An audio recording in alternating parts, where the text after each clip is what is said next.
그럼 이제부터 성염색체의 어떤 유전 형질을 결정한 유전자가 있는 경우에 그것이 어떻게 유전되는지 살펴보도록 할게요.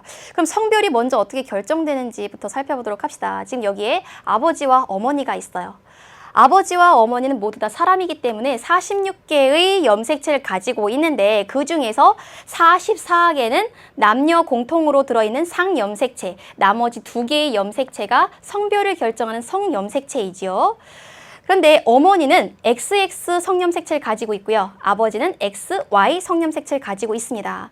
그럼 어머니와 아버지가 자손을 만들기 위해서 각각 생식세포에 자신이 가지고 있는 유전물질의 반을 물려주게 되지요. 그럼 어머니는 상염색체 44개 중에 22개, 그리고 성염색체는 X만 가지고 있죠. 이 둘 중에 하나, X만 물려주게 됩니다. 따라서 난자에는요, 모두 다 X염색체가 들어있는 그런 난자만 만들 수 있어요. 그것에 비해서 아버지가 만드는 정자는요, 자신이 가지고 있는 44개의 상염색체 중에 반, 22개 물려주고요. 성염색체는 X 그리고 Y 두 종류를 가지고 있죠. 이 둘 중에서 X염색체를 물려줄 수도 있고요. Y염색체를 물려줄 수도 있습니다. 따라서 정자는 두 종류의 성염색체를 갖는 정자가 만들어져요. 그러면 이때 이 정자 중에서 X염색체를 갖는 이 정자와 난자가 결합을 하면 여자, 딸이 되는 거고요. 그리고 이 Y염색체가 들어있는 이 정자와 난자가 결합하게 되면 XY 성염색체를 갖는 남자, 아들이 태어납니다.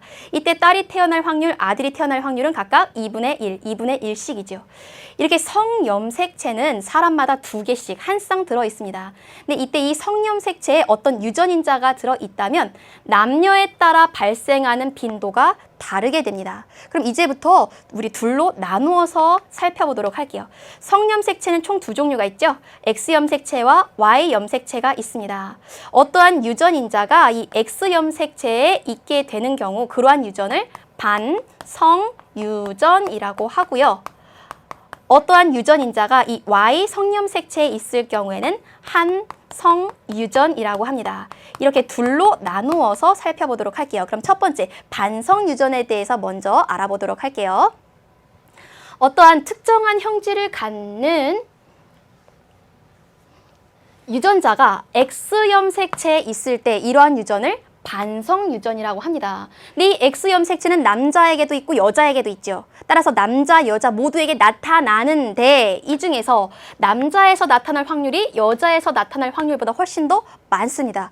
그 이유가 뭔지 반성유전의 가장 대표적인 예인 색맹을 통해 살펴보도록 할게요. 색맹이라고 하는 것은 색을 잘 구별하지 못하는 그러한 특성을 색맹이라고 해요. 근데 이러한 색맹은요, 색을 잘 구별할 수 있는 그런 유전자에 비해서 열성인 특징이 있습니다. 그럼 아래에서 남자와 여자로 나누어서 한번 살펴보도록 할게요. 정상인 남자는 XY 성염색체 중에 이 X 성염색체에 정상 유전자가 들어있고요. 여자도 이 X염색체 2개가 있는데 2개 모두 정상 유전자가 들어있다면 정상이겠죠. 그런데 남자는 X염색체가 하나 있어요. 근데 하필이면 이 하나 가지고 있는 X염색체에 생명 유전자가 들어있으면 이 사람은 생명이 됩니다. 근데 여자는요, X염색체가 2개 있죠. 그래서 이 2개의 X염색체 모두 생명 유전자가 들어있을 경우에만 생명이 됩니다. 그럼 여자는 한 가지 경우가 더 있죠. 하나는 정상 유전자가 들어있고 나머지 하나는 생명 유전자가 들어있는 경우. 이 경우를 우리가 보인자라고 하는데 보인자는 여자에서만 나타나고요. 겉으로 드러나는 그런 표현형은 정상이라고 할 수 있습니다. 따라서 남자는 X염색체가 하나만 있습니다. 그렇기 때문에 이 하나의 X염색체에 어떤 유전 형질을 결정한 유전자가 들어있으면 바로 그런 형질이 드러나죠. 그래서 남자가 여자보다 발생 빈도가 더 높다는 특징이 있습니다. 그러면 생명에 대한 그 다음 그림을 살펴보도록 할게요. 지금 여기에 세 부부가 있습니다. 첫 번째 부부는요, 아버지, 어머니 모두 생명에 대해서 정상인 부부예요. 그렇다면 이들 사이에서는 정상인 딸, 정상인 아들이 태어나겠죠. 다음 두 번째 부부를 보면요, 아버지가 생명입니다. 그리고 엄마는 보인자예요. 그랬더니 이 둘 사이에서 태어나는 자손은 딸 중에 반은 생명, 아들 중에도 반은 생명입니다. 즉, 생명인 자손이 태어날 확률이 2분의 1, 50%나 됩니다. 이 중에서 우리가 유의 깊게 주의해서 살펴봐야 될 것은요, 아버지가 가지고 있는 이 생명 유전자를 딸이 물려받는다는 거예요. 왜냐하면 딸은 X염색체 두 개를 가지고 있는데 이 둘 중에서 반드시 하나는 아버지로부터, 다른 하나는 엄마로부터 물려받죠. 따라서 아버지가 가지고 있는 이 생명 유전자는 딸에게 유전이 됩니다. 그래서 아버지가 생명이라면 딸은 생명 유전자를 가진다는 특징이 있어요. 다음 세 번째 부부를 보도록 할게요. 세 번째 부부의 남편은, 아버지는 정상입니다. 그것에 비해서 엄마는 생명이죠. 그랬더니 자손 중에 반이 생명입니다. 근데 여기서 주의할 점은 딸은 생명은 아닌데 아들은 모두 다 생명이죠. 아들은 X염색체를 엄마로부터, Y염색체를 아빠로부터 물려받습니다. 그렇기 때문에 어머니가 생명이면 아들은 반드시 생명이란 이런 특징이 있습니다. 이 특징 꼭 알아두도록 할게요. 그럼 그 다음 그림 보도록 합시다. 가계도인데요. 이 가계도를 보면 무엇을 알 수 있냐 하면요. 지금 남자가 총 7명이 있어요. 이 7명의 남자 중에서 하나, 둘, 3명이 생명입니다. 또 이 7명의 여자들이 있습니다. 이 7명 여자 중에서 1명만 생명이에요. 이것을 통해서 무엇을 알 수 있느냐? 남자가 여자보다 발생하는 빈도가 더 크다는 걸 알 수 있어요. 남자, 여자 모두 나타나지만 남자에게서 많이 나타나는 이유는 그 유전인자가 바로 X염색체에 있기 때문이죠. 또 다른 것도 무엇을 알 수 있느냐? 7번과 8번 정상인 두 부부 사이에서 생명인 자손이 태어났습니다. 이것을 통해서 무엇을 알 수 있느냐? 생명 유전자는 정상 유전자에 비해 열성이라는 걸 알 수 있습니다. 그럼 반성 유전의 그 다른 예를 살펴보도록 할게요. 혈우병이라고 하는 병이 있는데요. 한번 출혈이 일어나게 되면 응고가 되지 않아서 계속 이렇게 출혈이 일어나는 이런 병이에요. 근데 이 혈우병을 일으키는 유전자는 정상 유전자에 비해서 열성이고요. 이것은 X염색체 위에 이 유전자가 있다고 합니다. 근데 혈우병 유전자가 들어있는 이 X염색체를 2개 가진 경우 여자가 되겠죠. 이러한 경우에는 발생 도중에 뱃속에서 유산이 됩니다. 그래서 태어난 혈우병 환자의 대부분은 남자라는 특성이 있어요. 그럼 그 다음 한성 유전을 살펴보도록 할게요. 한성 유전이라고 하는 것은 어떠한 형질의 유전자가 이번에 X가 아닌 Y염색체에 있는 겁니다. 그럼 Y염색체는 남자만 가지고 있죠. 그래서 남자에게서만 나타나는 유전 현상이라고 할 수 있어요. 대표적인 예가 귓속털 과다증이라고 하는 건데요. 귓속에서 털이 길게 자라는 그러한 형질입니다. 아버지가 이러한 형질을 가지고 있다면 아들은 반드시 이 형질을 나타내게 됩니다. 그럼 지금까지 배운 내용 문제로 점검해 보도록 할게요. 여러분들 교재 219쪽 24번입니다. 생명 유전에 대한 설명으로 옳지 않은 것은 첫 번째, 반성 유전을 한다. 그렇죠. 생명 유전자는 X 성염색체에 있죠. 반성 유전을 합니다. 두 번째, 생명 형질은 열성이다. 그렇죠. 정상인 부모 밑에서 생명인 자손이 태어납니다. 따라서 생명은 열성이라는 거 알 수 있고요. 세 번째, 생명 유전자는 X염색체에 있다. 그래서 남자와 여자 둘 다 나타나지만 남자에게서 훨씬 더 많은 빈도로 나타나는 반성 유전을 하고요. 네 번째, 어머니가 생명이면 딸은 반드시 생명이다.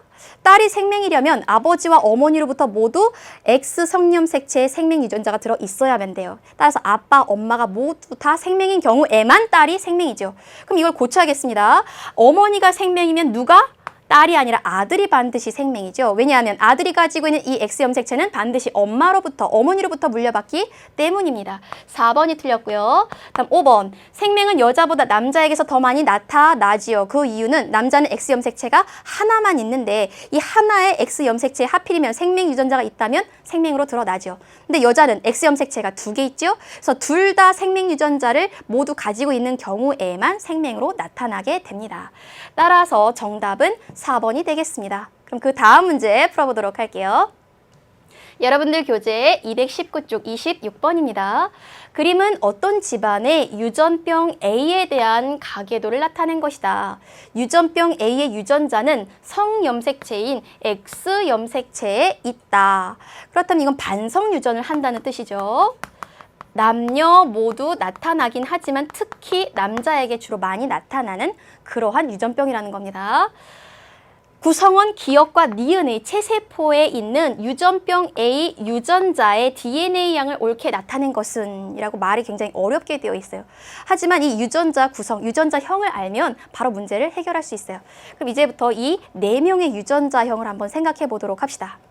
아빠와 엄마가 결혼을 했어요. 그런데 아빠가 유전병 A를 가지고 있는 남자라고 합니다.